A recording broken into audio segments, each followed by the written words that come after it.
Little girl passes out during recess. Teacher takes off her sweatshirt and calls 911 in panic. Before we dive into the story, drop a comment below and tell us where you're watching from. Enjoy the story. The morning bell had just rung at Oak Ridge Elementary, sending children scurrying through hallways awash with autumn light. It was the kind of crisp September day that promised adventure, with leaves just beginning to hint at gold and crimson outside the classroom windows. Miss Delaney checked her attendance roster with practiced efficiency, her eyes pausing briefly on one name, Ivy. Wilson. The quiet 6-year-old sat in the back row, nearly invisible in her oversized pink hoodie. The same hoodie she wore every day, regardless of weather. Today was particularly warm for September, yet there she was, zipped up to her chin. "Good morning, friends," Miss Delaney's voice carried. Cheerfully across the classroom, 20 eager faces smiled back, all except one. Ivy's eyes remained fixed on her desk, her small fingers tracing something in her hoodie pocket. Miss Delaney had noticed things about Ivy that concerned her, the careful way she rationed her lunch, how she never complained despite obvious fatigue, her perfect homework despite rarely speaking.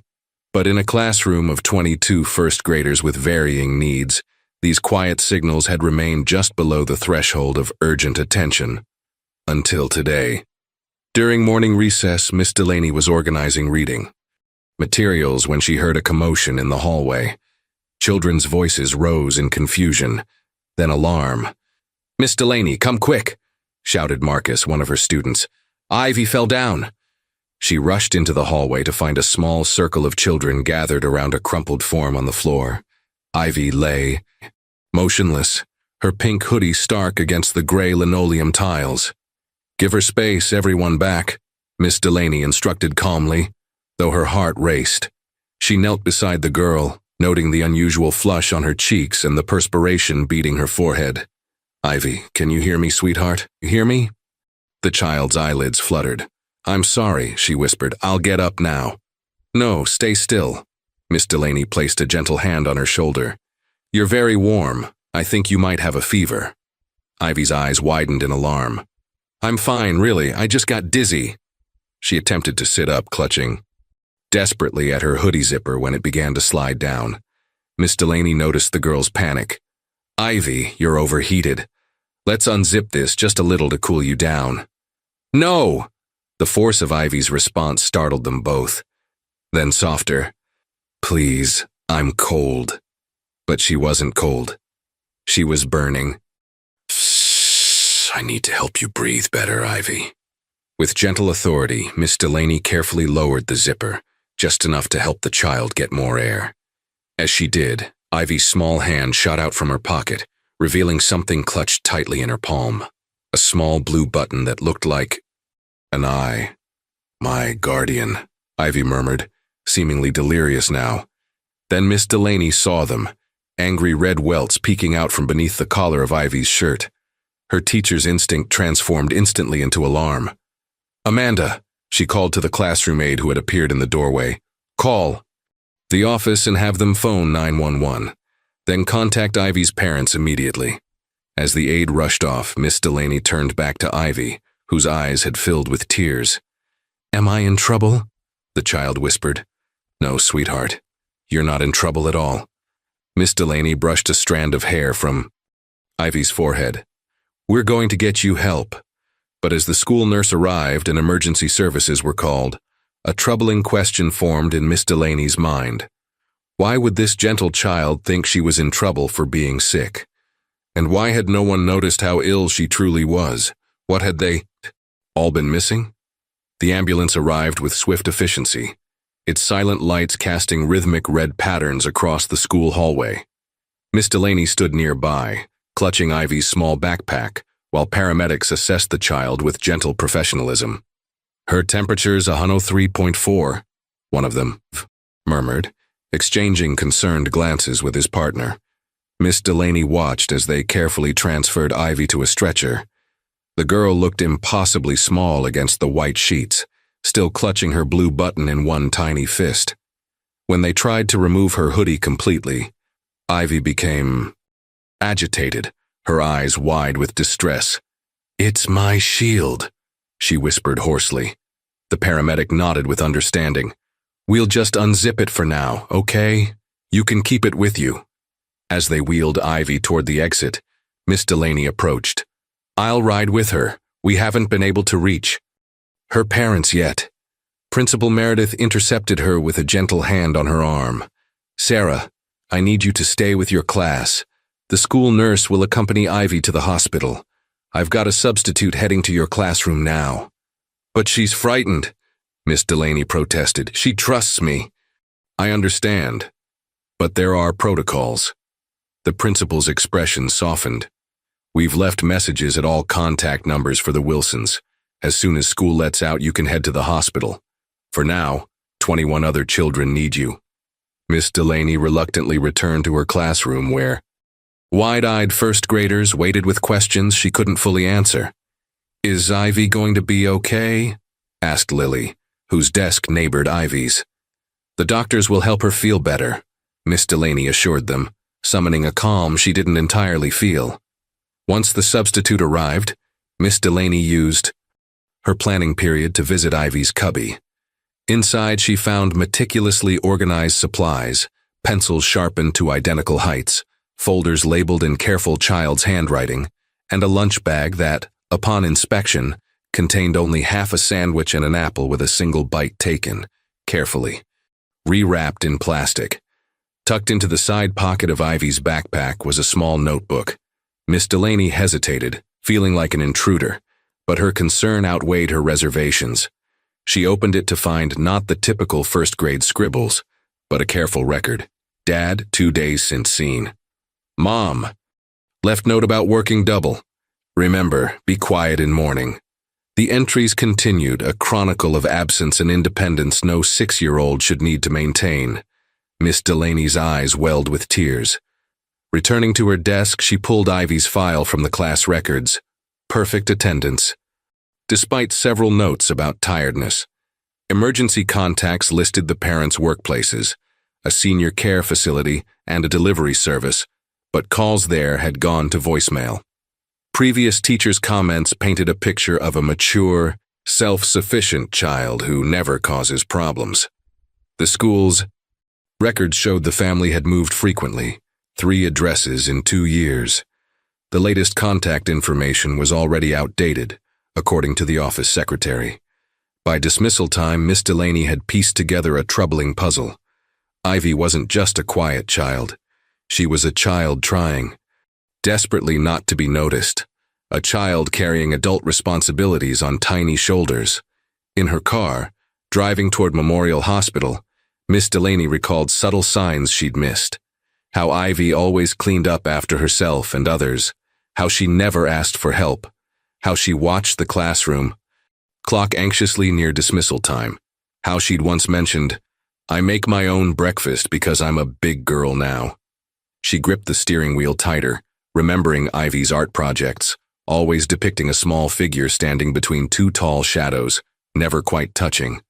"What else have I missed?" she whispered to herself as the hospital came into view. "And where are her parents when she needs them most?" Memorial Hospital's pediatric wing hummed with subdued activity as Miss Delaney approached the nurses' station. The antiseptic smell and fluorescent lighting created an atmosphere that was both sterile and strangely intimate, as if all who entered shed their pretenses at the sliding glass doors. "I'm looking for Ivy Wilson," she explained to the nurse behind the counter. "She was brought in from Oak Ridge Elementary earlier today." The nurse glanced up, her expression carefully neutral. "Are you family? I'm her teacher, Sarah Delaney. Room 214, Dr. Chen is with her now." The nurse lowered her voice. "Still no sign of parents?" Miss Delaney shook her head. "We've tried every number."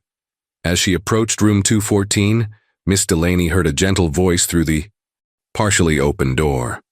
"Can you tell me how long your skin has been feeling itchy, Ivy?" A barely audible reply followed. Miss Delaney knocked softly before entering. Ivy lay in a bed that dwarfed her small frame, her pink hoodie folded neatly on the bedside table. She was wearing a child-sized hospital gown patterned with cartoon animals, and an IV line was attached to her arm. The red welts Miss Delaney had glimpsed earlier were now clearly visible, covering Ivy's arms and neck, angry, inflamed patches that made Miss Delaney's heart ache. Dr. Chen, a woman with kind eyes and silver-streaked hair, turned to acknowledge her. "You must be the teacher." "Miss Delaney," Ivy whispered, a flicker of relief crossing her face. "How are you feeling, sweetheart?"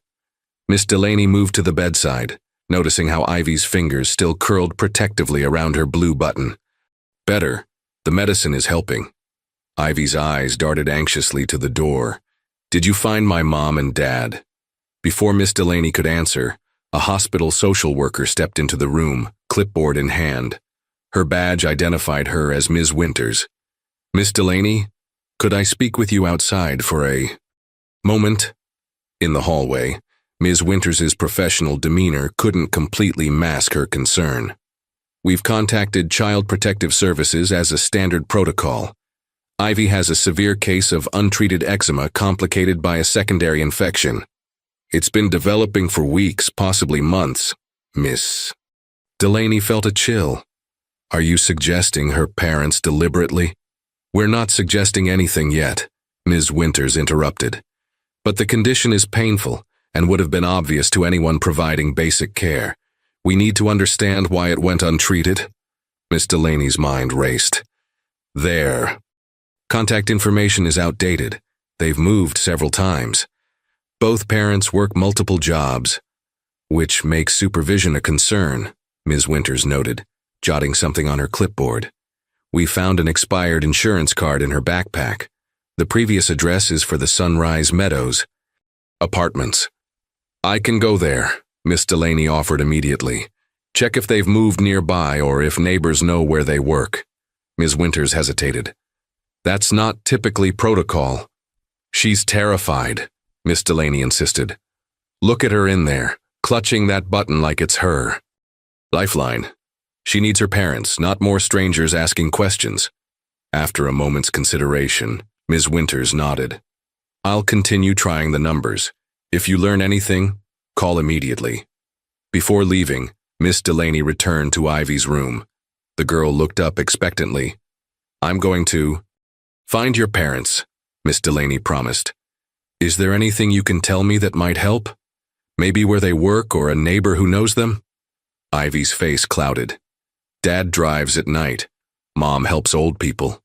She paused, then added in a small voice, "Mrs. Garcia in apartment 3C sometimes watches." "Me. She has a key. That's very helpful, Ivy. Thank you." Miss Delaney squeezed her hand gently. "Your hoodie is right here, and Dr. Chen says you're going to feel much better soon." Ivy nodded solemnly. "Are my parents in trouble?"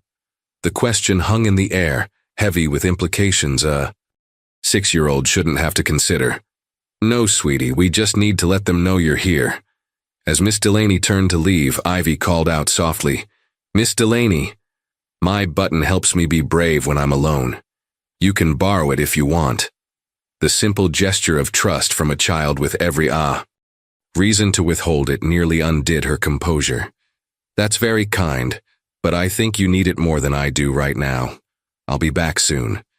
Driving toward Sunrise Meadows apartments, Miss Delaney couldn't shake the image of Ivy's expectant face or the troubling question that remained unanswered. How could loving parents not notice their child was suffering? Sunrise Meadows apartments stood at the edge of town, a weathered complex of 3-story buildings arranged around a central courtyard where a lonely swing set creaked in the breeze.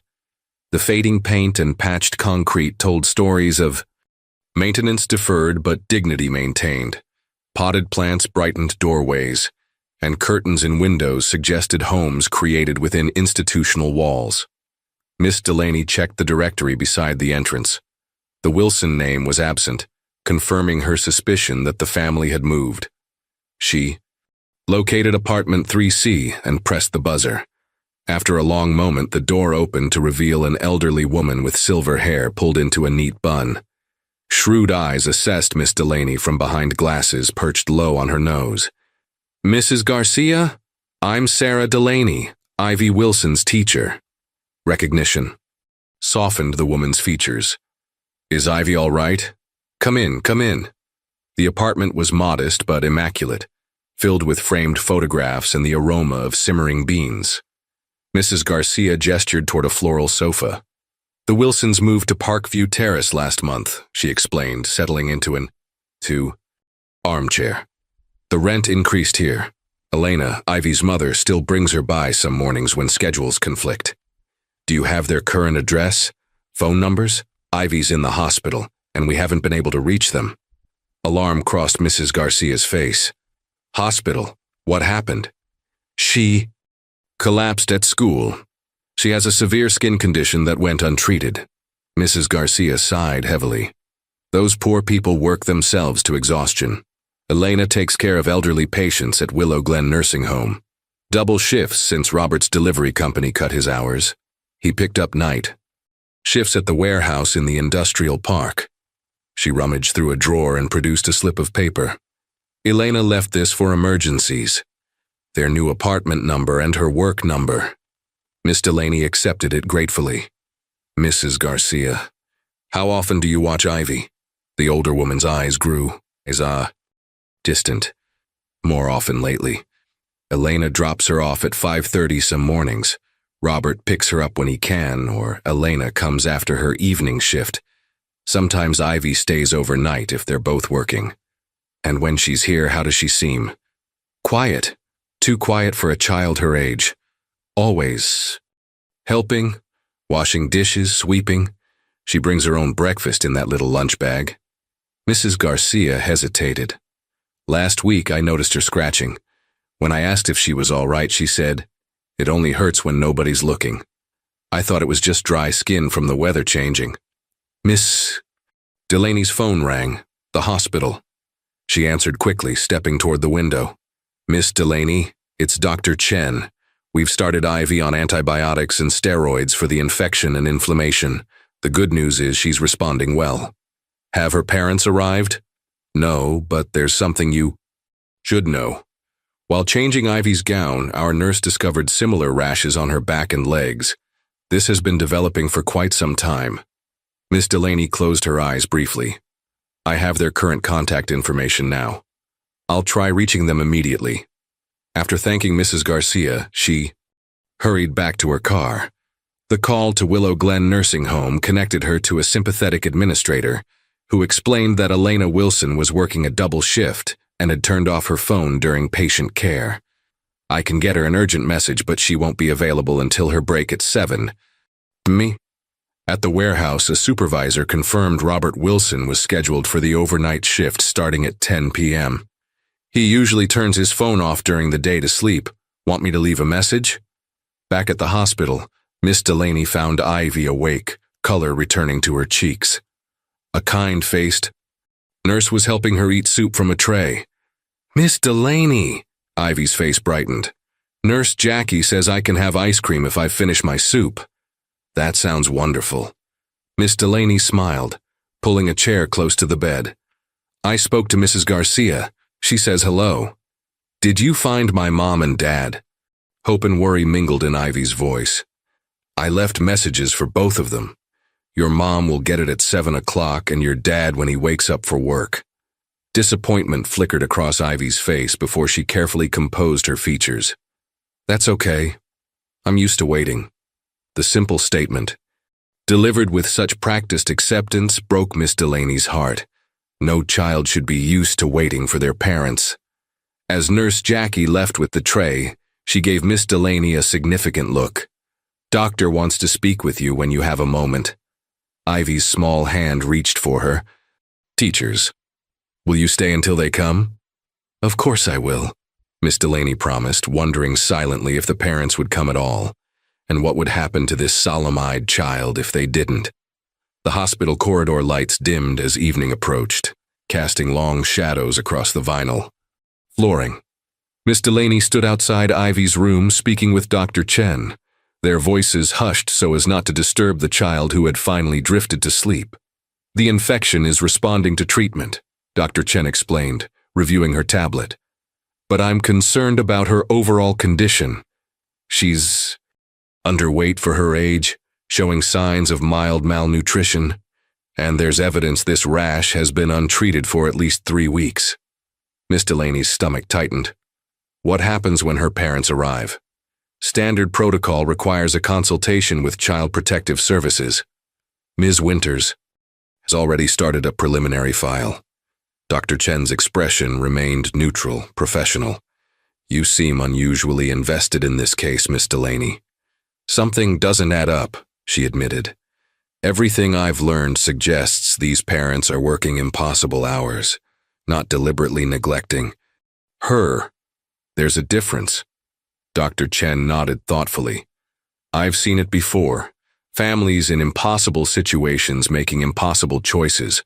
But my obligation is to the child's well-being, regardless of intent. Their conversation was interrupted by approaching footsteps.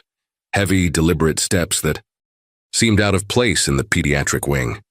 Miss Delaney turned to see Mr. Jenkins, Oak Ridge Elementary's custodian, his weathered face creased with concern beneath his gray mustache. Mr. Jenkins, what are you doing here? He removed his cap, turning it nervously in his large hands. Came to check. On the little one. Principal said she was here. His eyes moved to the door of Ivy's room. How's she doing? Dr. Chen excused herself, leaving Miss Delaney alone with the unexpected visitor. She's improving, she assured him. I didn't realize you knew Ivy. A shadow crossed his face. Know all. The kids. Some just need noticing more than others. He reached into his jacket pocket and produced a small paper bag. Brought her something. Inside the bag was a collection of buttons, different colors, sizes, and shapes. Miss Delaney looked up questioningly. She collects them, Mr. Jenkins explained. Finds them on the playground in hallways. Started teaching her to sew them back in September when I found her trying to fix her hoodie with tape. Miss Delaney felt something shift in her understanding. You've been helping her. He nodded, suddenly looking uncomfortable with, acknowledgement. She gets to school awful early some days. Too early. Found her waiting outside in the cold once. After that, I started coming in 30 minutes before my shift. His voice softened. Let her help me with simple tasks. She likes feeling useful. Did you know about her skin condition?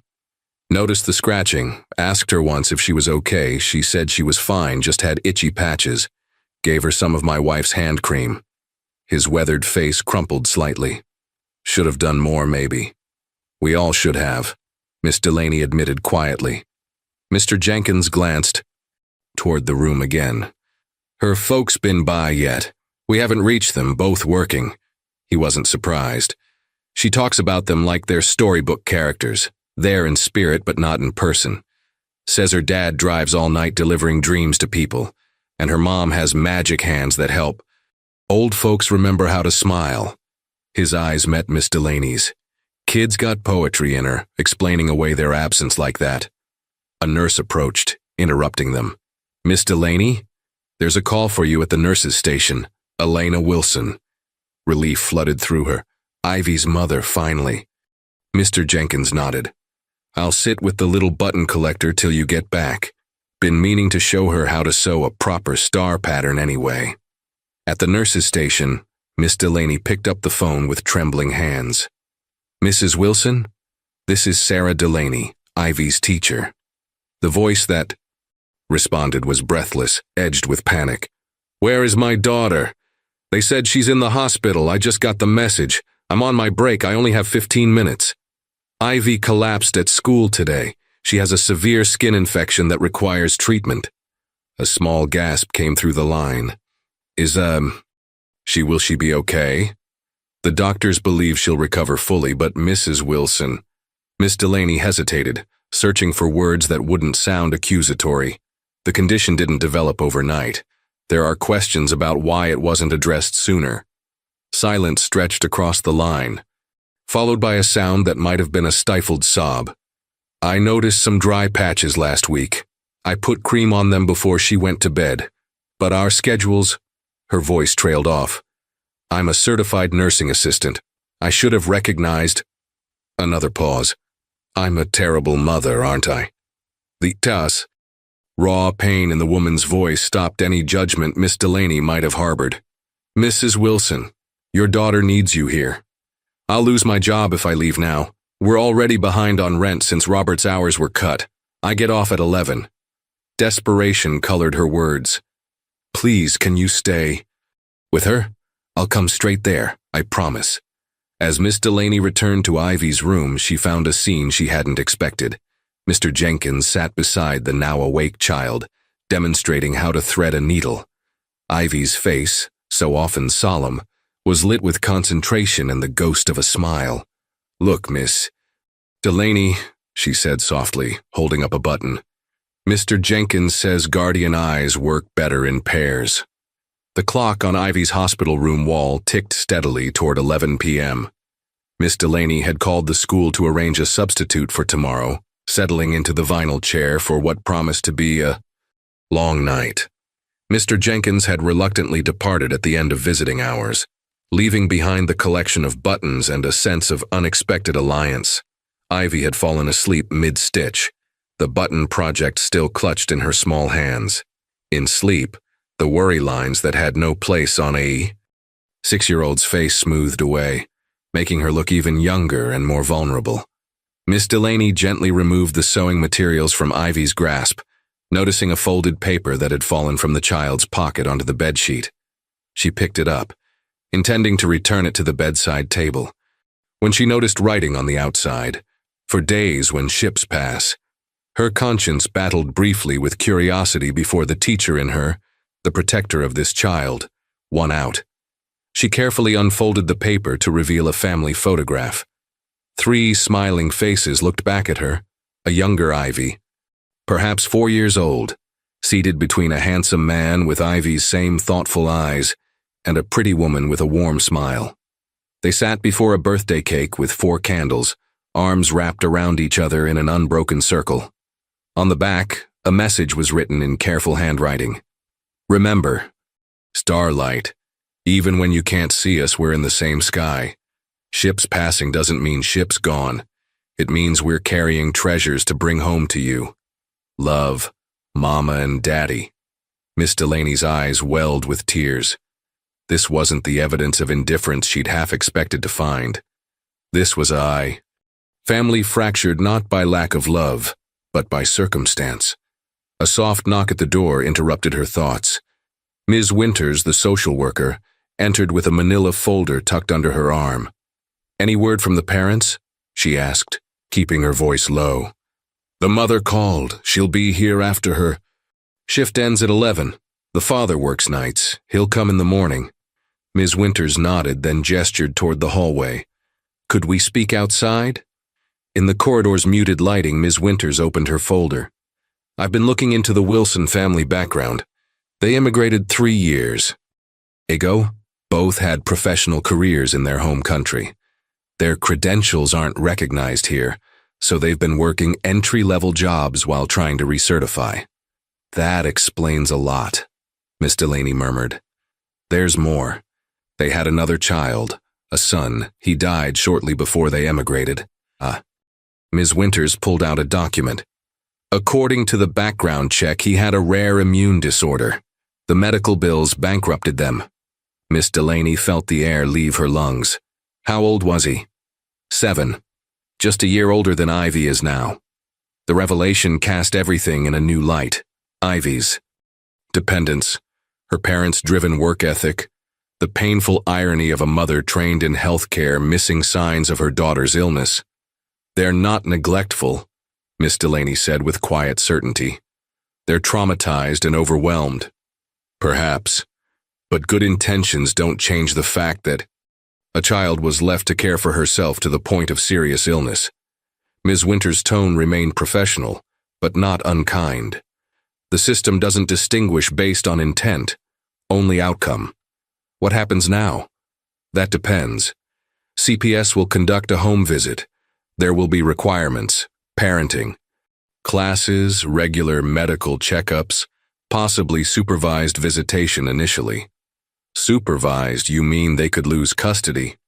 Alarm sharpened Miss Delaney's voice. Temporarily, it's possible, until we can ensure proper supervision is in place. The elevator doors opened at the end of the hall, and A woman stepped out, still wearing scrubs, hair pulled back in a hasty ponytail, eyes scanning room numbers with increasing urgency. Even from a distance, the resemblance to Ivy was unmistakable. "Mrs. Wilson," Miss Delaney called softly. Elena Wilson hurried toward them, exhaustion etched into every line of her face. "Where is she? Is she okay?" "She's sleeping," Miss Delaney assured her. "The treatment is working." Relief washed over the mother's features, followed immediately by apprehension as she noticed Ms. Winter's official badge. "Are you from Children's Services?" Elena asked, her accent thickening with stress. "We need to discuss Ivy's situation," Ms. Winters confirmed. "Please." Elena's voice dropped to a whisper. "May I see my daughter first?" Ms. Winters hesitated, then nodded. "5 minutes, then we need to talk." As Elena slipped into Ivy's room, Miss Delaney caught a glimpse of the mother approaching the bed, her composed facade crumbling as she gently touched her sleeping child's face. "She lost one child already," Miss Delaney said quietly to Ms. Winters. "Please don't make her lose another." The social worker's expression remained unreadable. "That's not my decision to make, but I'll note your concerns in my report." Inside the room, Elena Wilson had sunk to her knees beside Ivy's bed, one hand covering her mouth to stifle her sobs, the other gently stroking her daughter's hair. The photograph that had fallen from Ivy's pocket now lay open on the blanket between them, a memory of happier days that somehow made the present moment all the more heartbreaking. Dawn broke over the city, painting the hospital room in gentle amber light. Ivy had woken briefly when her mother arrived, her sleepy confusion giving way to tearful relief as Elena held her close, whispering reassurances in a mixture of English and their native language. Eventually, both had fallen asleep. Ivy in the hospital bed, Elena awkwardly curled in the chair beside her, their hands still intertwined. Miss Delaney had stepped out during their reunion, giving them privacy, while she spoke further with Ms. Winters. Now, returning with coffee for Elena, she found Robert Wilson had arrived as well. He stood at the window, still wearing his delivery company uniform, his broad shoulders bent with exhaustion and worry. "Mr. Wilson," she said softly, not wanting to wake the sleeping pair. He turned, revealing bloodshot eyes and a face weathered beyond its years. "You're the teacher?" When she nodded, he extended a calloused hand. "Thank you for staying with Ivy. The hospital called me at work." "You came straight from your shift?" "Couldn't leave early, we're on final." "Warning for missed deliveries." His gaze returned to his daughter. "The social worker says there will be a home inspection today." Miss Delaney hesitated. "Would it be helpful if I came along? As Ivy's teacher, I could provide another perspective." Surprise flickered across his face, followed by wary gratitude. "You would do that? I care about Ivy, and I believe in your family." The inspection was scheduled for 2 p.m. Miss Delaney followed the Wilsons' aging sedan to Parkview Terrace Apartments, a complex similar to Sunrise Meadows, but newer and a bit further from the city center. Elena had reluctantly returned to the hospital after Robert promised to bring fresh clothes for Ivy and her favorite stuffed animal, a well-worn rabbit she called Benny. Apartment 17B was on the second floor, accessed by an external staircase. Robert unlocked the door with a quiet apology. "It's not much, but we're trying to save for something better." Miss Delaney stepped into a space that immediately told a story different from what the social worker's report might suggest. The apartment was small but meticulously organized. A pull-out sofa in the living room suggested the one-bedroom unit housed all 3 family members. The kitchenette gleamed with recent cleaning, and carefully labeled containers in the refrigerator revealed meal preparation for days in advance. What struck her most were the details: a handmade growth chart on the wall, a corkboard covered with Ivy's artwork, a small desk in the corner clearly dedicated to her schoolwork, with supplies neatly arranged in recycled containers. On the refrigerator, a complex calendar system tracked both parents' shifting work schedules in different colors. Post-it notes created a conversation across time. Lunch in blue container. Left early. Extra hug waiting when I get home. Daddy will pick you up Wednesday. Robert stood awkwardly in the center of the room. Elena tries to prepare everything in advance on her day off. I do the same when our schedules switch. Miss Delaney moved to a small table where 3 mismatched chairs were carefully arranged. A jar in the center held fresh wildflowers, clearly collected from the roadside rather than purchased. Ivy sets the table every night, Robert explained, his voice softening. Even when it's just her eating alone. She says it's practice for when we can all eat together again. The bedroom revealed another layer of the family's reality. A twin bed for Ivy occupied one wall, lovingly dressed with a colorful handmade quilt. The opposite wall held a mattress on the floor, the parents' bed, with neatly folded blankets and a small lamp for reading. Between them stood a cardboard box painted to resemble a mailbox, divided into 3 slots labeled Mama, Daddy, and Ivy. Miss Delaney peered inside Ivy's slot to find it overflowing with folded papers. Our message system, Robert explained. Since we're rarely here at the same time, we leave notes. Elena checks hers every morning. I check mine when I get home. His voice caught. We thought it was enough. We thought we were managing. Miss Delaney pulled one of Ivy's messages from the box. A crayon drawing showed 3 stick figures holding hands beneath a bright sun. The words, "My family," were printed carefully across the top. We left everything behind when we came here, Robert said quietly. Good jobs, our home, our support system. After losing Miguel, we promised ourselves Ivy would have opportunities he never got. His hands trembled slightly. Now they say we might lose her too. Before Miss Delaney could respond, a knock at the door announced Ms. Winters and another official from Child Protective Services. Their expressions were professionally neutral as they entered, notepads ready. Mr. Wilson, Ms. Winters began, we'll need to see all areas of the home and discuss supervision arrangements for Ivy. As the inspection began, Miss Delaney moved to the window, her gaze falling on the family photograph she'd seen at the hospital. It now sat framed on Ivy's small nightstand, alongside a jar containing a collection of buttons, each one different, each one special. She picked up the jar, understanding now that each button represented more than just a collected treasure. They were eyes watching over a child when her parents couldn't be there, small guardians for a girl who had learned too young to guard herself. 3 days later, Ivy returned to school. The angry red welts had faded to pale pink patches, and the infection had retreated under proper medical care.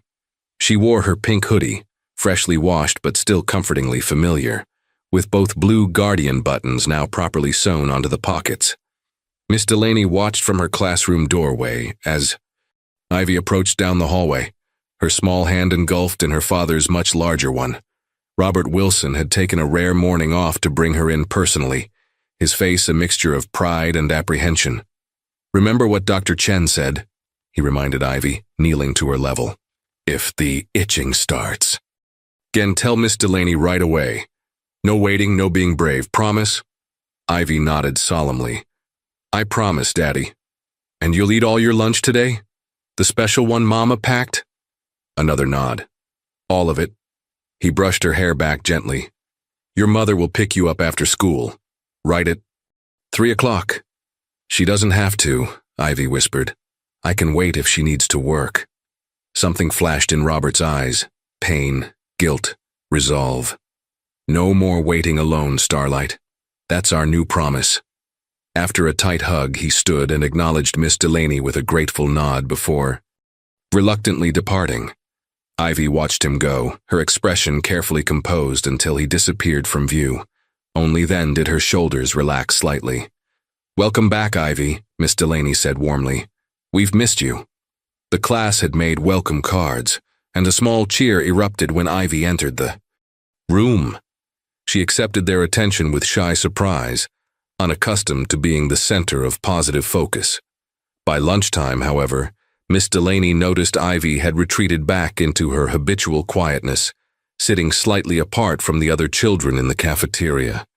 When she approached Ivy's table, she found the girl methodically eating every item in her lunchbox, a far cry from her previous habit of saving portions for later. The lunch was abundant, a sandwich with crusts carefully removed, cut fruit arranged in a colorful pattern, yogurt, and a small note decorated with hearts. "Your mom packed you a wonderful lunch," Miss Delaney observed, sitting beside her. "She got up extra early to make it," Ivy replied softly. "She doesn't usually have time. Things are a bit different now, aren't they?" Ivy nodded, her fingers tracing one of her guardian buttons. "Mom and Dad have new rules. From the lady with the clipboard. They have to come to meetings and sign papers." She looked up with worried eyes. "Is that because of me? Because I got sick?" "No, sweetie. It's because grown-ups sometimes need help figuring things out too." Miss Delaney chose her words carefully. "Your parents love you very much. They're working with Ms. Winters to make sure you have everything you need." The other kids were asking questions about why I was in the hospital. Ivy's voice dropped to a whisper. "Jackson said maybe my parents didn't take care of me. That's not true. They're just busy bringing home treasures." Miss Delaney's heart squeezed at the child's defense of her parents, the familiar phrase from the photograph revealing how deeply Ivy had internalized their explanation for their absence. Sometimes people make assumptions when they don't understand the whole story. She explained gently, "Your parents are working very hard to give you a good life. Then why did the clipboard lady say I might have to stay somewhere else for a while?" The question caught Miss Delaney off guard. She hadn't realized Ivy had overheard that possibility during the home inspection. Before she could formulate a response, the lunch bell rang, saving her from having to explain the complexities of the child welfare system to a 6-year-old. Throughout the afternoon, Miss Delaney noticed subtle changes in Ivy's behavior. Though still quiet, she seemed hyper-aware of being observed, raising her hand to answer questions and participating in group activities with newfound diligence, as if being evaluated on her performance. When Miss Delaney collected their math worksheets, Ivy's was completed with painstaking precision, each number formed perfectly, without a single erasure mark. "Is this good enough?" she whispered anxiously when turning it in. After school, Miss Delaney watched through the classroom window as Elena arrived precisely at 3 o'clock. Unlike the usual hurried pickups of the past, she wasn't wearing scrubs, having apparently taken time to change clothes before arrival. She knelt to embrace Ivy, then listened attentively as the child showed her a picture she'd drawn in art class. It should have been a heartwarming scene of family reconnection. Instead, Miss Delaney felt an inexplicable heaviness. Both mother and daughter moved with a new stiffness, self-consciousness that hadn't existed before, as if they were actors aware of performing for an invisible audience. Later that evening, as Miss Delaney prepared for the next day's lessons, her phone rang. It was Elena Wilson. "Miss Delaney, I'm sorry to bother you at home," she began, her voice. "But Ivy came home with a note about a field trip next week. It requires a parent chaperone, and both Robert and I have mandatory shifts we cannot miss. Ms. Winters says all school activities must have proper supervision or—" Her voice caught. "Or it could affect our case." The implication was clear. Another mark against them in the evaluation of their parenting. "I'll speak with the principal," Miss Delaney assured her. "We'll find a solution." After they hung up, Miss Delaney sat at her kitchen table, a cold cup of tea forgotten before her. The system designed to protect children, like Ivy, was instead creating new pressures for a family already at their breaking point. The Wilsons were trying desperately to meet every requirement, but their economic reality made perfect compliance nearly impossible. Something needed to change. But what? And how? The question followed Miss Delaney into uneasy dreams, where Ivy stood alone at a crossroads, her guardian buttons glinting like eyes in the darkness, watching and waiting for someone to see the truth. The faculty lounge at Oak Ridge Elementary hummed with the usual morning chatter, as teachers refilled coffee mugs and compared weekend stories. Miss Delaney sat slightly apart, reviewing the parent chaperone list for the upcoming field trip to the Natural History Museum. The Wilson family's situation weighed heavily on her mind. "Penny, for your thoughts?" Principal Meredith settled into the chair beside her, steam rising. From her world's okayest principal mug, a gift from last year's staff Christmas party. "I'm worried about Ivy Wilson," Miss Delaney admitted. "Her parents can't chaperone the field trip because of work commitments, but skipping school events could count against them with CPS. Principal Meredith: "Sarah, I understand your concern, but we can't make exceptions to policy based on one family's circumstances." "Can't we, though?" Miss Delaney straightened, determination replacing her usual reserve. "We talk about being a community school, about supporting families.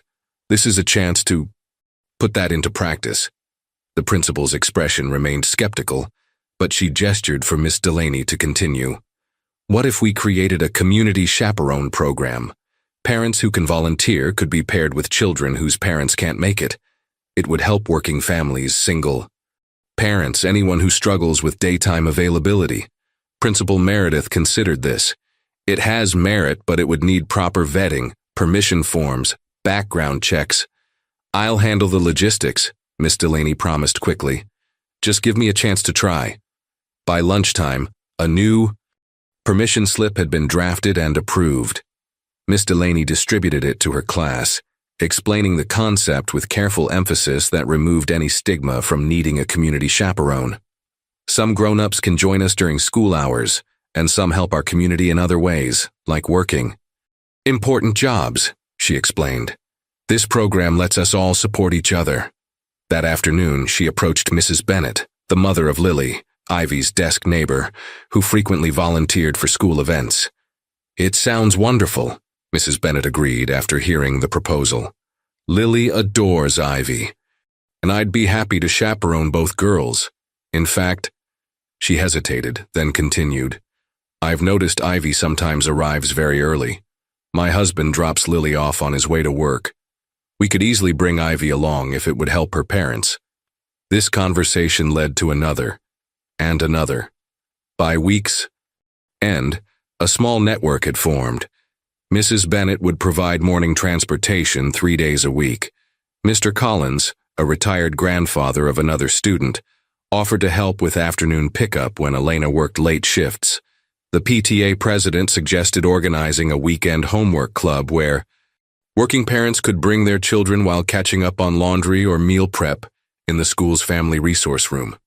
When Miss Delaney presented these options to Elena and Robert during a hastily arranged coffee meeting before Robert's shift, their initial reaction was wariness. "We don't accept charity," Robert said stiffly. "We take care of our own." "It's not charity," Miss Delaney explained gently. "It's community. The same parents helping you today might need your help tomorrow. Mrs. Bennett mentioned she might need nursing advice for her mother soon. Your expertise could be valuable to her." Elena's expression softened slightly. "Like our village back home. Neighbors looking after each other's children." "Exactly. No one can do everything alone, not even parents." Slowly, cautiously, the Wilsons began accepting help. First with transportation, then with the occasional meal share organized by classroom parents. Elena even volunteered her one free weekend afternoon to help with the school's health screening day, offering her nursing assistant skills where she could. The following Tuesday brought the museum field trip. Miss Delaney watched as Ivy boarded the bus. Beside Lily, both girls chattering excitedly under Mrs. Bennett's watchful eye. For the first time since her return to school, Ivy's smile reached her eyes. "Did you see that?" Mr. Jenkins murmured, appearing beside Miss Delaney as the bus departed. The custodian had taken to checking in regularly, his gruff exterior softening whenever Ivy was mentioned. "See what? She left her hoodie unzipped, wasn't clutching those buttons like lifelines." He nodded sagely. "That's progress." Later that day, Ms. Winters made an unscheduled appearance at Miss Delaney's classroom during the lunch break. Her expression was difficult to read as she closed the door behind her. "I understand you've initiated some community support for the Wilson family," she began, her tone neutral. Miss Delaney tensed. "Is that a problem?" "Actually, I came to thank you." Surprise must have shown on Miss Delaney's face, because Ms. Winters continued with a small smile. Our goal isn't to separate families. It's to ensure children's needs are met. If that can happen within their family, with appropriate community support, that's the ideal outcome. Relief flooded through Miss Delaney. So the Wilsons aren't at risk of losing custody? The situation is still being monitored, but these developments are encouraging. Ms. Winters hesitated. There's something else you should know. Elena Wilson has applied for a night shift position at the hospital. If approved, it would mean one parent could always be home with Ivy. That's wonderful news. It's lower pay, Ms. Winters cautioned. They'll struggle financially, but they'll have what matters most, time with their daughter. As Ms. Winters departed, Miss Delaney noticed Ivy in the schoolyard, playing hopscotch with Lily and two other girls.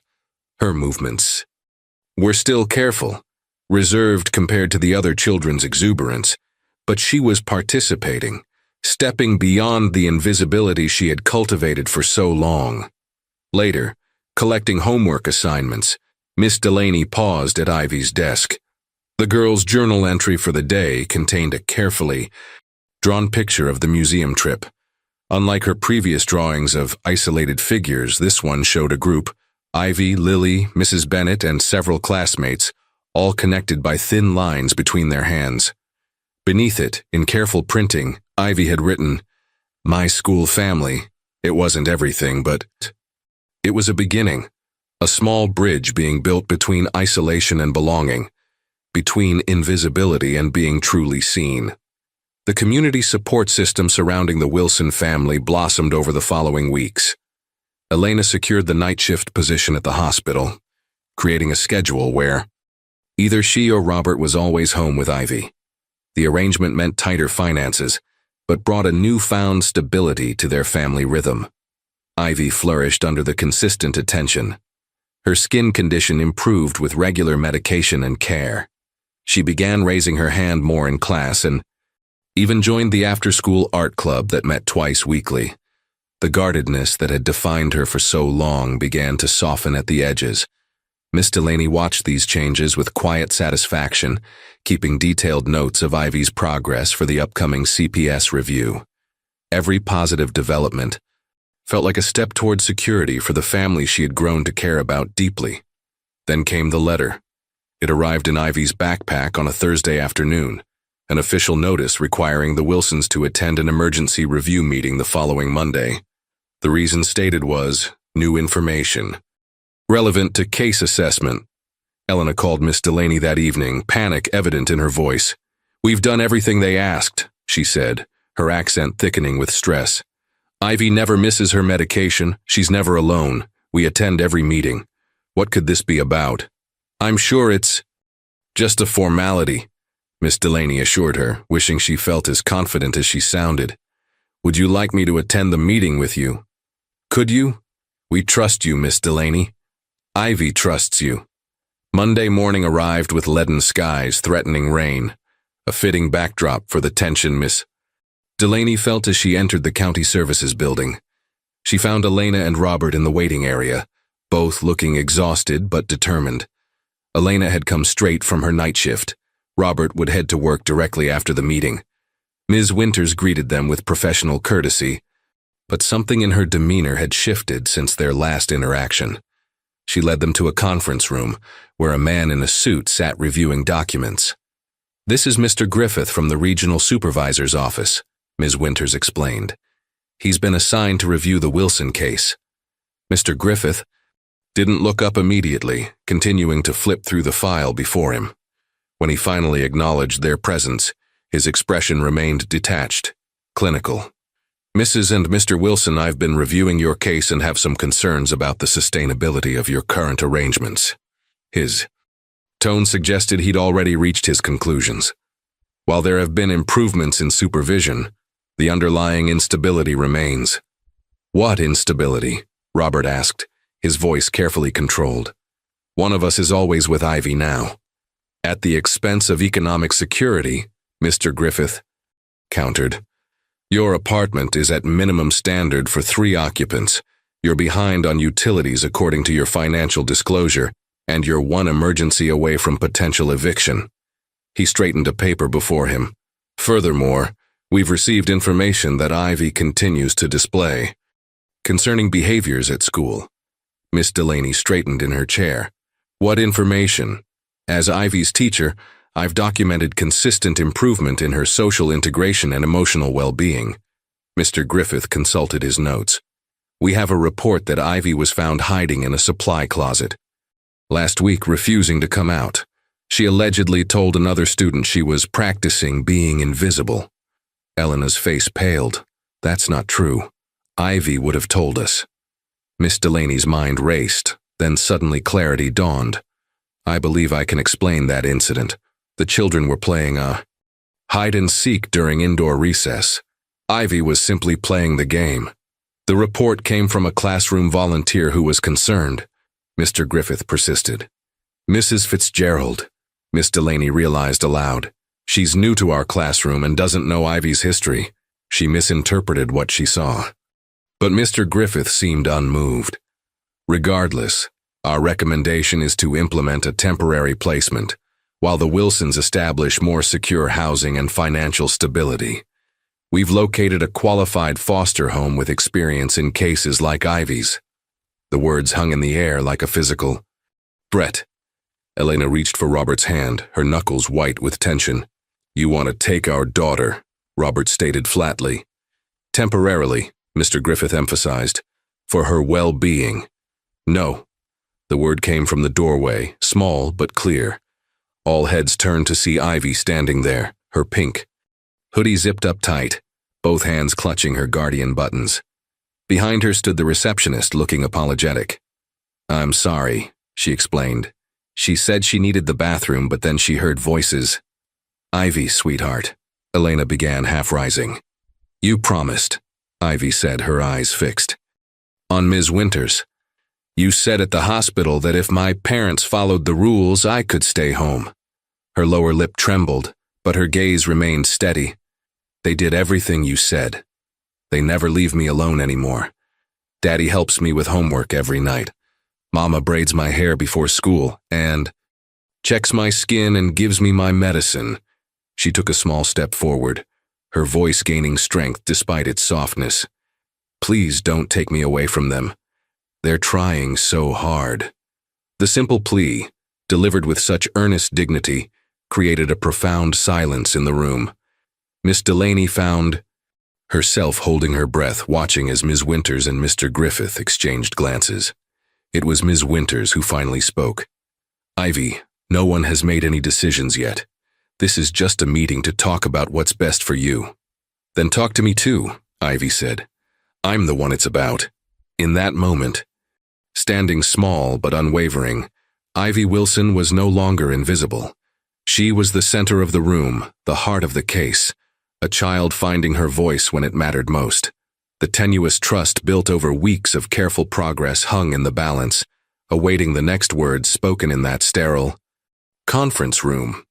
Rain lashed against the windows of Miss Delaney's apartment that evening, mirroring the storm of emotions she'd weathered throughout the day. She sat at her kitchen table, surrounded by scattered papers, teaching notes, Ivy's school records, and a half-written letter of advocacy. She'd begun after the disastrous meeting. The outcome had been worse than she'd feared. Despite Ivy's heartfelt plea and Ms. Winters' apparent hesitation, Mr. Griffith had remained unmoved. The recommendation for temporary placement stood, with a court hearing scheduled for Friday, just 4 days away. Elena had collapsed into silent tears while Robert's face had hardened into a mask of helpless anger. But it was Ivy's reaction that haunted Miss Delaney most. The way the light had simply vanished from her eyes, replaced by a terrible understanding no child should possess. "You lied," she whispered, looking not at her parents or the officials but directly at Miss Delaney. "You said helping each other would make things better." Now, staring at her advocacy letter, Miss Delaney wondered if she had inadvertently made promises she couldn't keep. The community support system she'd helped build had created a false sense of security, perhaps even drawing additional scrutiny to the family's financial struggles. Her phone rang, startling her from her thoughts. It was Principal Meredith. "Sarah, I've just had a concerning call from the district superintendent," she began without preamble. "Apparently, Mr. Griffith has filed a complaint alleging you've overstepped professional boundaries in the Wilson case. They're questioning your objectivity." Miss Delaney felt a chill. "What does that mean exactly?" "It means you've been instructed not to attend Friday's hearing. And there will be a formal review of your involvement."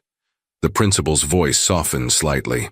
"I defended your actions, Sarah, but my hands are tied. Until this is resolved, you need to maintain professional distance from the situation. They're going to separate that family based on financial circumstances, not care," Miss Delaney protested, her voice rising. "Ivy is finally making progress. Can't you see what this will do to her? I understand you care deeply, but there are procedures that are failing this child." The force of her own words surprised her. "I'm sorry, but I can't just stand by and watch this happen." After hanging up, Miss Delaney sat in the growing darkness of her kitchen, the rain's persistent rhythm matching her racing thoughts. Professional boundaries, objective distance. The very concepts seemed hollow when weighed against the reality of a family being torn apart by circumstance rather than intent. She reached for her jacket and car keys. Decision made. Professional consequences be damned. Some things mattered more. 20 minutes later, she pulled into the parking lot of Parkview Terrace Apartments. Through the rain-streaked windshield, she could see the warm glow of light from the Wilson second-floor window. Perhaps the last few days this family would spend together if nothing changed. Before she could open her car door, tears overwhelmed her. Tears of frustration, helplessness, and a deep sense of failure. The system she'd trusted to protect children was about to inflict new trauma in the name of protection. As she wiped her eyes, something caught her attention. A folded paper on the passenger seat that must have fallen from her teaching folder. It was a drawing Ivy had made in art club last week. A small figure, standing between rain and sunshine, holding what looked like a key. Across the top, in careful letters, she had written, "Sometimes you have to go through the storm." In that moment, sitting alone in her car while rain drummed overhead, Miss Delaney realized something crucial. Advocating for Ivy meant more than writing letters or attending meetings. It meant finding a key that would unlock a different future for this family, one the system couldn't or wouldn't provide. But what was that key? And could she find it before Friday changed everything? Morning light filtered through the classroom. Windows as Miss Delaney watched her students file in for the day.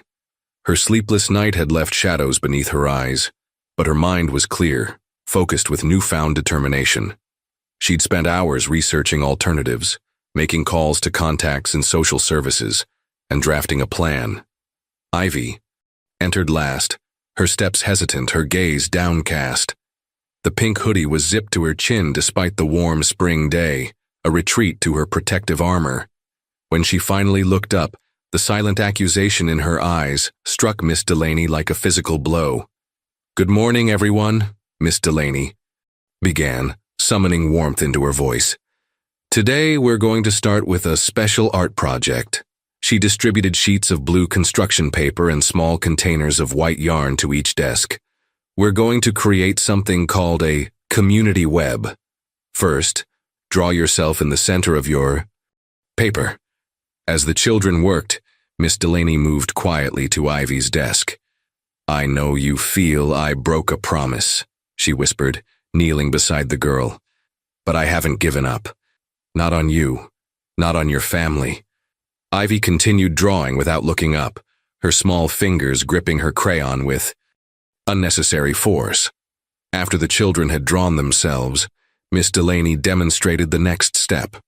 "Now, take your yarn and glue it to connect your picture to all the important people in your life. Family, friends, teachers, neighbors, anyone who matters to you." She watched as 22 children created their webs, some simple, others elaborate. Most connected themselves to parents, siblings, friends, and pets. Ivy sat motionless, staring at her blank blue paper. What if the people go away? she finally asked, voice barely audible. Miss Delaney took a deep breath. Ivy, do you remember the story about ships passing in the night? How even when you can't see them, you're still connected? A tiny nod. Connections don't disappear just because we can't see them. That's what this project shows us. She gently placed a strand of yarn in Ivy's hand. Some threads are invisible, but they're still there, holding us together. Slowly, Ivy began creating her web, first to her parents, then to Miss Delaney, then to classmates, Mr. Jenkins, Mrs. Bennett, even to Ms. Winters. With each connection, her movements grew more confident. When the projects were complete, Miss Delaney asked each child to share one thing they'd learned. I have more people than I thought, one boy observed. My web looks like a star, another girl announced proudly. When it was Ivy's turn, she stood beside her desk, her web more intricate than any other. Mine shows that people are still connected even when they're apart, she said softly. Like my parents when they work different times, or… She hesitated, her voice dropping even lower. Like if someone has to go away for a while. The simple wisdom in her words, the heartbreaking acceptance of what might come, left Miss Delaney speechless for a moment. After class, she asked Ivy to stay behind briefly. From her desk drawer, she removed a small box. I have something for you, she said, opening it to reveal 2 new buttons, one green, one purple. 2 more guardians for your collection. Ivy accepted them with careful hands. What are these ones watch for? The green one watches for hope even when things seem dark, and the purple one. Miss Delaney gently closed Ivy's fingers around the buttons. The purple one reminds you that some people never stop fighting for what's right, even when it's hard. For the first time since the devastating meeting, a flicker of trust returned to Ivy's eyes. Like you, like me, and like many others, you're not alone in this, Ivy. That afternoon, while her students were at music class, Miss Delaney made 3 crucial phone calls. The first was to Mr. Jenkins, whose sister-in-law worked for the housing authority. The second was to Mrs. Bennett, whose husband was a contractor specializing in apartment renovations. The third was to a former student now working at the community law center. Each call connected another strand in the web she was weaving, a web of support that might catch a family before they fell through the cracks of an imperfect system. When Elena arrived to pick up Ivy after school, Miss Delaney handed her a folder. This isn't over, she said quietly. There's still a thread connecting all of us, even if we can't always see it. Elena's weary eyes met hers with hers. The first spark of hope in days. What's this? A different key, Miss Delaney answered, for a different door. Thursday morning dawned bright and clear, one day before the hearing that could separate the Wilson family. Miss Delaney arrived at school earlier than usual, her arms filled with folders and her mind racing with the preparations for what she'd come to think of as Operation Invisible Thread. She was surprised to find Mr. Jenkins already in the hallway outside her classroom, polishing the water fountain with unusual diligence. Any news? He asked, without preamble. His weathered face creased with concern. Some promising developments. Your sister-in-law was incredibly helpful. Miss Delaney lowered her voice. She found 3 potential housing options within the Wilsons' budget that meet all the CPS requirements. The application for emergency assistance has been expedited. Mr. Jenkins nodded. My brother-in-law is stopping by their apartment this morning to fix those plumbing issues Mr. Griffith cited in his report. No charge. You didn't have to. Yes, I did. His gruff tone softened slightly. That little button collector deserves her family. Throughout the morning, Miss Delaney maintained her usual teaching routine while fielding text messages from her growing network of allies. Mrs. Bennett had organized a group of parents to write character reference letters for the Wilsons. The Community Law Center had assigned a pro bono advocate to attend the hearing. Even Principal Meredith, despite her official warnings about professional boundaries, had quietly provided school documentation supporting Ivy's recent progress. When the children returned from recess, Miss Delaney noticed something different about Ivy. The girl moved with a new purpose, her shoulders straighter, her usual careful silence replaced by occasional whispers with Lily at the neighboring desk. During the afternoon writing exercise, Ivy raised her hand, something she rarely did voluntarily. "Yes, Ivy," Miss Delaney acknowledged. "May I read my journal entry today?" Surprised but pleased, Miss Delaney nodded encouragingly. "Of course." Ivy stood beside her desk, small fingers smoothing her paper nervously before she began. "My brave things," she read, her voice gaining strength with each word.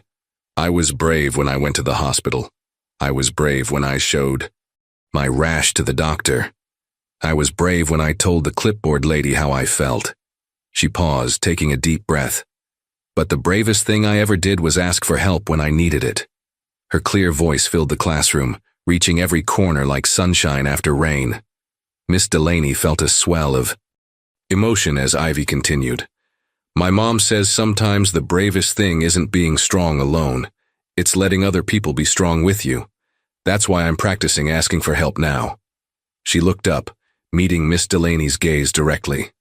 "So, may I please have lunch with you today? I would like to talk about tomorrow."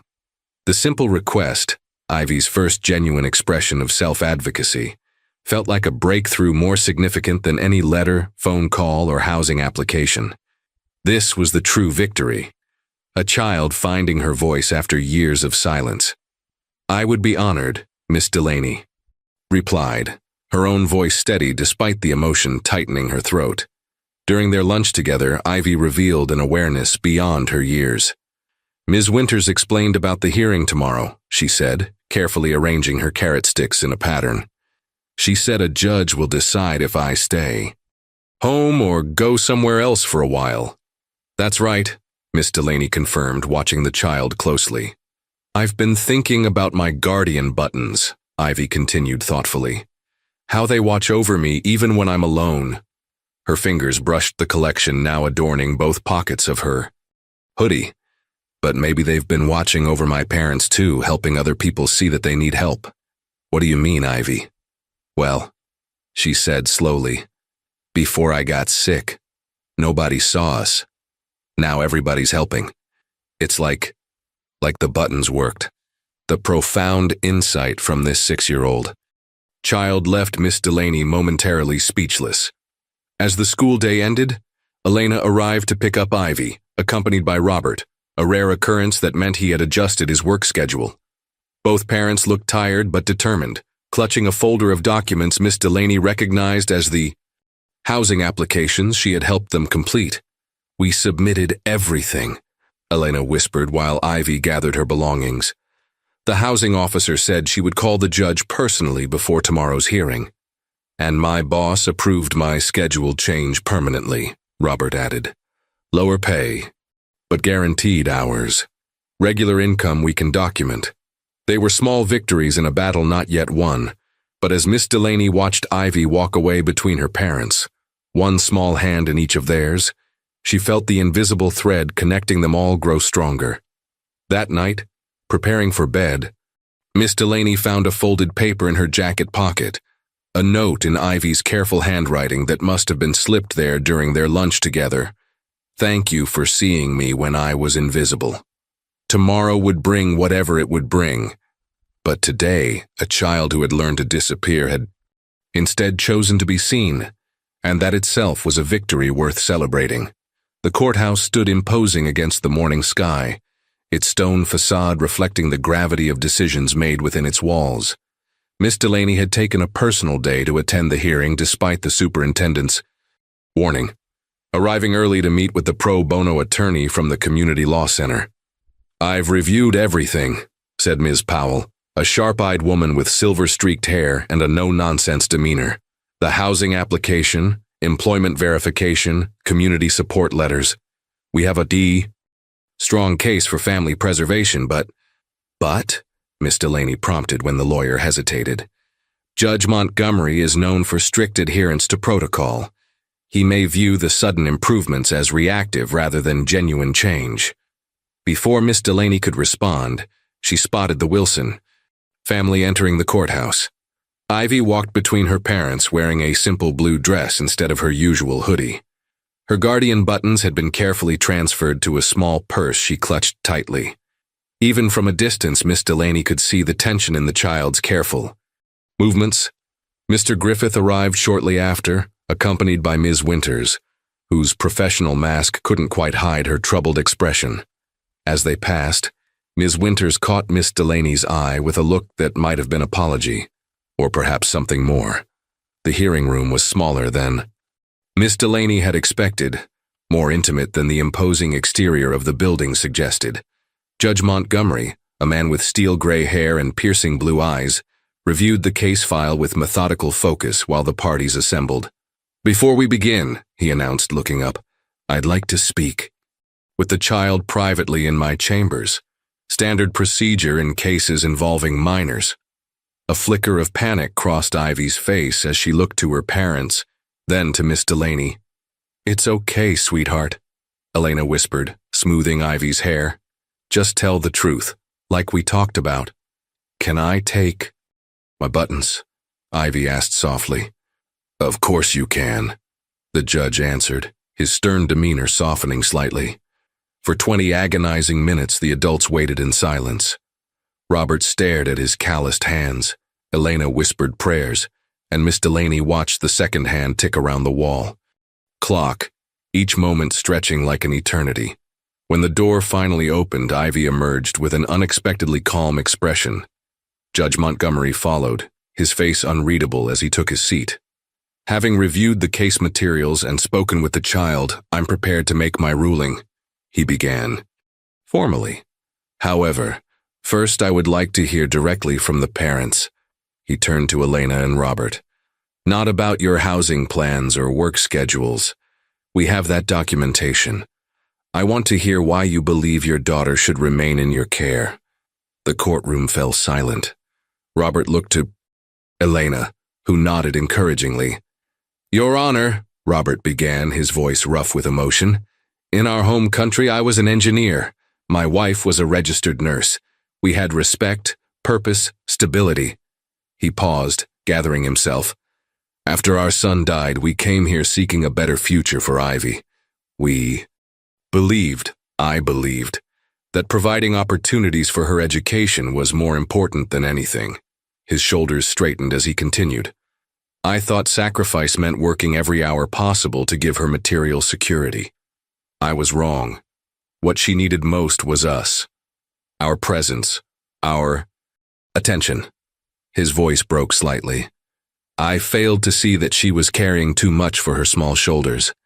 But I'm learning now, and I'm asking for the chance to be the father she deserves." Elena spoke next, her accent thickening with emotion. "In our culture, children are taught to be strong, not to complain. When Ivy said she was fine, I believed her because I needed to believe her." Tears filled her eyes. "When I saw her in that hospital bed, I realized how blind I had been, not just to her skin condition, but to her loneliness." She looked directly at the judge. "I cannot change our financial situation overnight, but I have already changed my priorities. No job is worth my daughter's well-being." Mr. Griffith cleared his throat, preparing to respond, but the judge raised a hand to silence him. "Miss Wilson," Judge Montgomery addressed Ivy directly, his tone gentler than before. "Would you like to add anything?" Ivy stood, her guardian buttons clutched in one hand. She looked first at her parents, then at Miss Delaney, and finally at Ms. Winters before facing the judge. "When I was invisible, I thought it was better that way," she said, her clear voice filling the hushed room. "I didn't want to be a problem because my parents were already so tired." She took a small step forward. "But Miss Delaney taught me that being seen is important, and my mom and dad," her voice wavered slightly, "they see me now. They really see me." The simple truth of her words hung in the air, more powerful than any legal argument or formal assessment. In that moment, the invisible threads connecting everyone in the room seemed to shimmer with tangible presence. Judge Montgomery nodded thoughtfully, making a final note in the file before closing it with deliberate care. "I'm ready to make my decision," he announced, looking from the Wilsons to Mr. Griffith and back again. Miss Delaney held her breath, feeling the weight of so many hopes and fears balanced on the precipice of this single moment. After careful consideration, Judge Montgomery began, his voice filling the hushed courtroom. "I find that the best interest of the child is served by remaining with her parents, under continued supervision and support from social services." The wave of relief that swept through the room was almost palpable. Elena covered her face with her hands, shoulders shaking with silent tears, while Robert sat perfectly still, as if afraid any movement might change the judge's mind. "However," the judge continued, raising a cautionary finger, "this ruling comes with conditions. The Wilsons will continue working with family services for 6 months. Regular home visits will ensure that appropriate supervision and care are maintained." He turned to Mr. Griffith. "The purpose of our system is to strengthen families, not separate them unnecessarily. In this case, I believe we have a family worth preserving." Finally, he addressed Ivy directly, his formal demeanor softening. "Young lady, during our conversation in my chambers, you showed wisdom beyond your years. Remember what we discussed about speaking up when you need help. That's not being a problem. That's being brave." Ivy nodded solemnly, clutching her collection of Guardian buttons. 1 month later, Oak Ridge Elementary buzzed with excitement for the end-of-year celebration. Students and families gathered in the gymnasium, which had been transformed with colorful decorations and project displays. In one corner stood a special exhibit, the Guardian Button Project. What had begun as Ivy's personal coping mechanism had evolved into a school-wide initiative to identify and support children who might otherwise go unnoticed. Those who, like Ivy, had become practiced at invisibility. Buttons of various colors were available for any child who needed a tangible reminder that they were seen and valued. Accompanying the display was a sign-up sheet for the new Community Support Network, where families could offer or request assistance with transportation, after-school supervision, or emergency childcare. Miss Delaney watched as Ivy guided visitors through the exhibit, explaining with quiet confidence how each button color represented different kinds of support. The pink hoodie was gone, replaced by a bright yellow dress with 2 special buttons, one blue, one green, sewn prominently on the collar. Elena and Robert stood nearby, their faces reflecting pride in something else, a sense of belonging that had been hard-won through difficult honesty and community connection. As the celebration wound down, Ivy approached Miss Delaney with a small gift box. "This is for you," she said, her eyes bright with purpose. Inside was a button, purple, like the one Miss Delaney had given her months ago.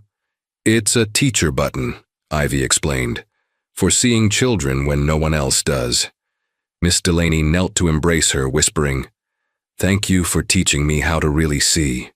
Later, as families departed and the gymnasium emptied, Miss Delaney caught sight of Ivy between her parents, one hand in each of theirs.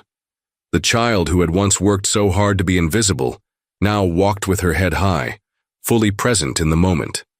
Some battles leave no visible scars, and some victories appear ordinary to casual observers.